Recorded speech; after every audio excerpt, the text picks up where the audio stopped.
Okay, so I'm making a video because it is a little bit easier um, to kind of show some of the examples that are easier to show than they are going to be to type out, draw, anything like that. The concept here is to use a 55-gallon drum as a canister filter on a fish tank, multiple fish tanks. This 55-gallon drum gives you more filtration, obviously, so you have more options in more water volume for filtration, all kinds of stuff. So it's actually a pretty cool concept. I've been considering it for a very long time. The biggest challenge that anybody would run into using these is not having your tanks drilled.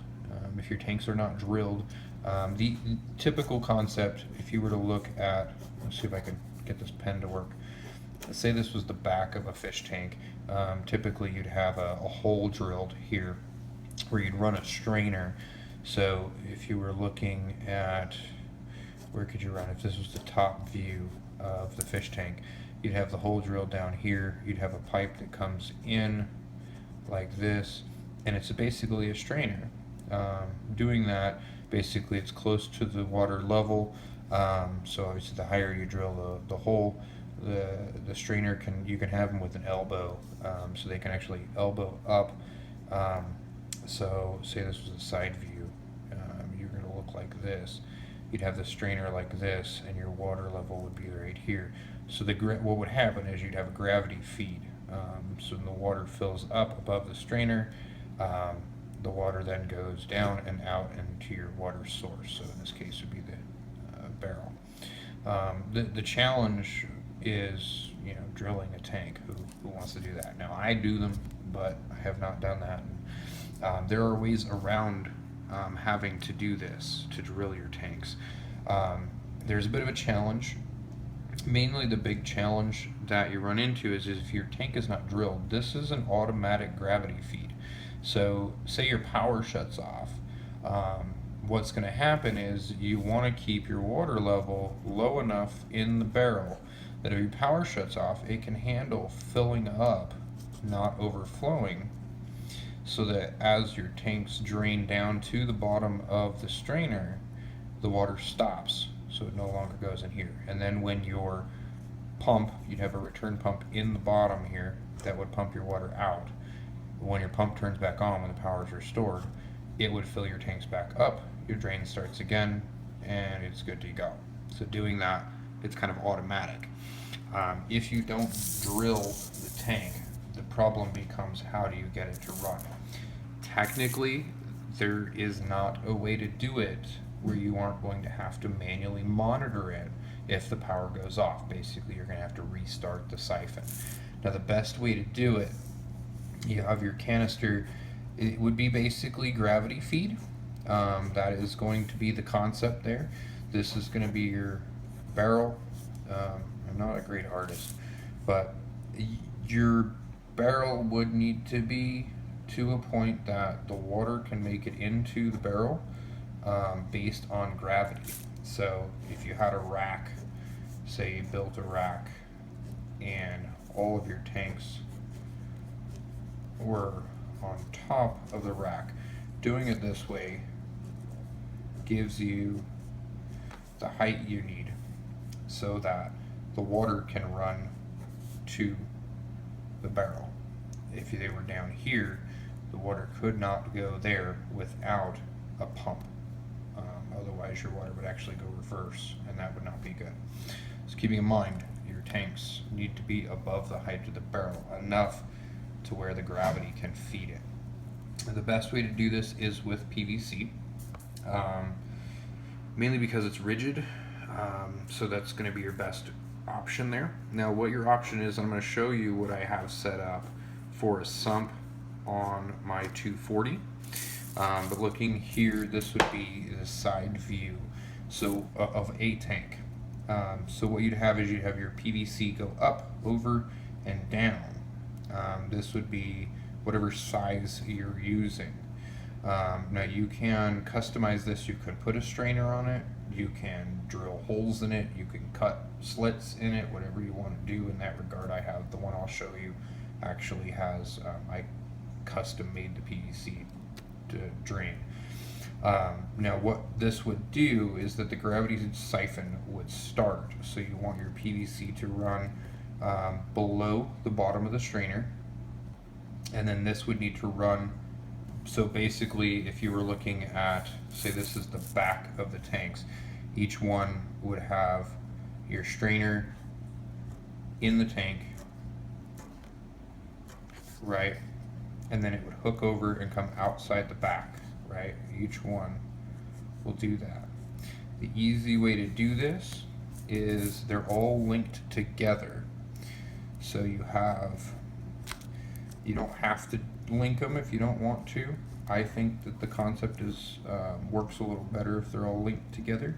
So these are all the same height inside the tank, your strainers, and then these will come, the outside the tank are going to come slightly below the tank or the strainer, whatever your level of the strainer is, it has to come below that or it's not going to gravity feed.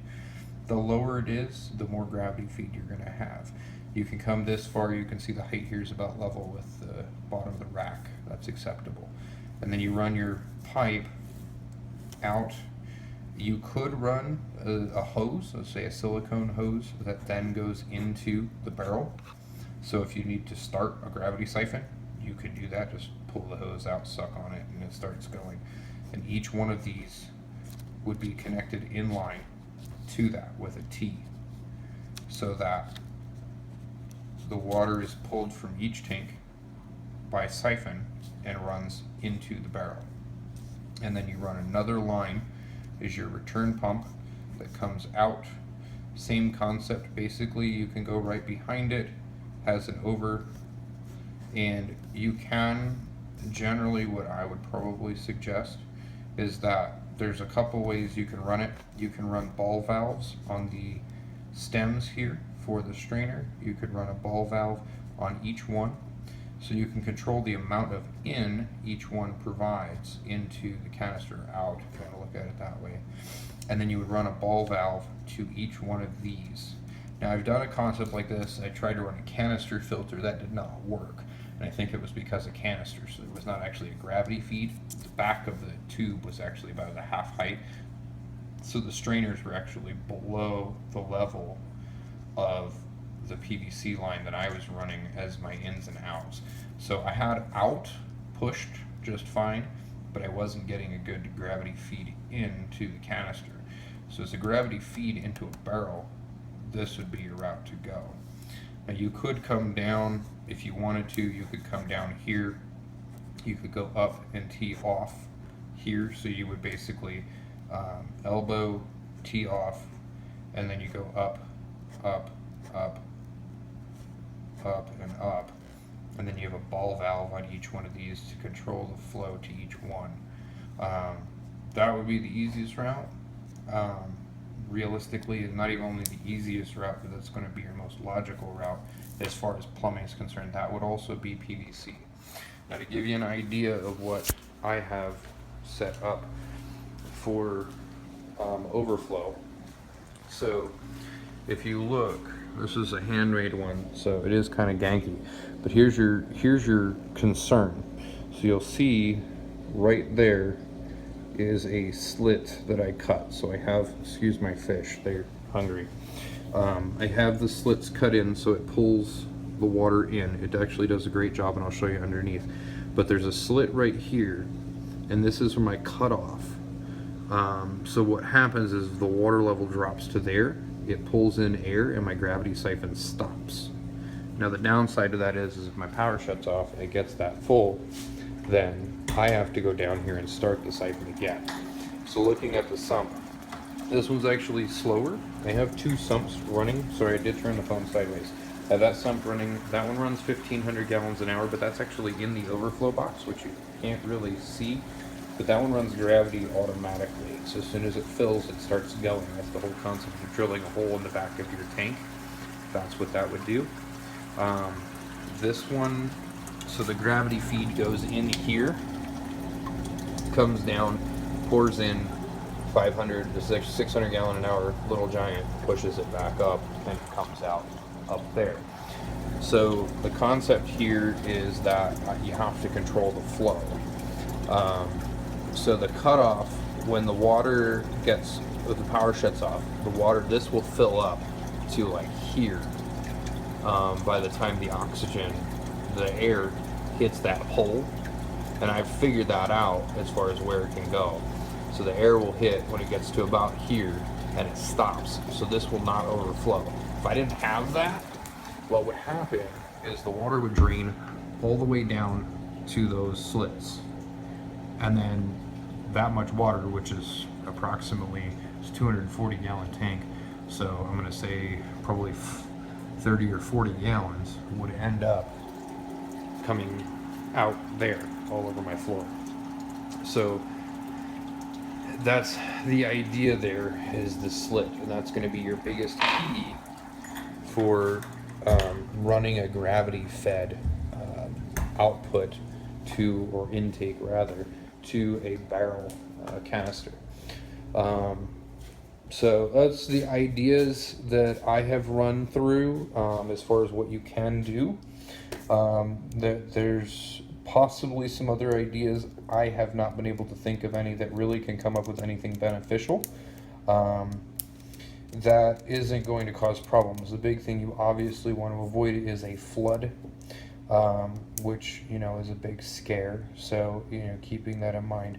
The other thing you can do rather than cutting a slit is if you put a strainer on here, running a 55 gallon drum gives you more clearance if the power goes out. If you can keep the pump where the water is running at half to 2/3 full, then what happens is you have all that extra space to fill up if the power goes out. So if your strainer is, say, right there, the top of the strainer is right there, then what will happen is when the water hits the top of the strainer, it'll catch air and stop siphoning, and then you're good to go. Now, doing this this is where your silicone hose would come into place. When the power turns back on, your pump's going to start going again, and it's going to drain all of this into the tanks that don't have the capacity to start a siphon again, because they're not going to start automatically. So I mean, there's not really a way to avoid that, and that's kind of the downside. There is an option of setting up, and this is what I would probably recommend, is use a float switch. They're really cheap. You would use a float switch so that in these tanks, you put it at the very, very top of one of these tanks, and it basically it's wired into the cord for the pump, so that when the water goes to like the very top, the pump turns off, so that it does not overflow. A float switch in this kind of concept may be a good idea. So, I mean, maybe it sounds like a daunting idea. It's really not that bad, but it does take some serious DIY and some serious thought. And if I will continue to contemplate on it, maybe practice with some ideas, and see if I can come up with a better idea. I've got plenty of 55 gallon barrels in my backyard I can practice with. So see if maybe I can come up with something else as a possibility.